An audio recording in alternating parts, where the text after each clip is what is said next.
شروع اللہ کے نام سے جو بڑا مہربان نہایت رحم والا ہے۔ اچھے دوست کی صحبت اس پھول کی مانند ہے جو چمن میں رہ کر چمن کی رونق ہوتا ہے اور چمن سے ٹوٹ کر دوسرے لوگوں کو اپنی خوشبو سے فیض یاب کرتا ہے۔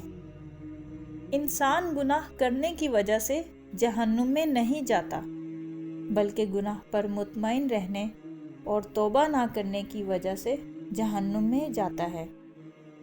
وہ شخص کیسے تکبر کر سکتا ہے جو مٹی سے بنا ہو، مٹی میں ملنے والا ہو اور مٹی میں کیڑے مکوڑوں کی غذا بننے والا ہو۔ بات تو کردار کی ہوتی ہے، ورنہ قد میں تو سایہ بھی انسان سے بڑا ہوتا ہے۔ جنت محض 2 قدموں پر ہے۔ پہلا قدم نفس پر رکھ دو، دوسرا قدم جنت میں ہوگا۔ آدمی اچھا تھا، یہ لفظ سننے کے لیے مرنا پڑتا ہے۔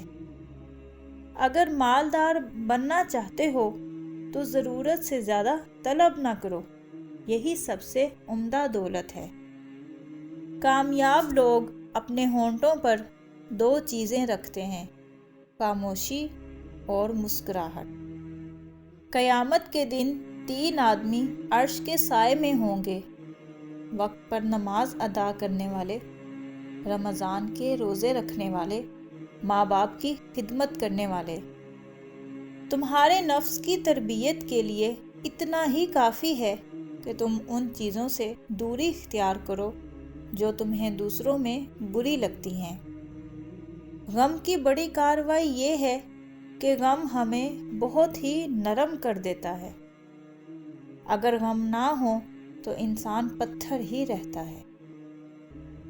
کوئی تمہارا دل دکھائے تو ناراض مت ہونا، کیونکہ قدرت کا قانون ہے، جس درخت کا پھل زیادہ میٹھا ہوتا ہے، لوگ پتھر بھی اسی کو مارتے ہیں۔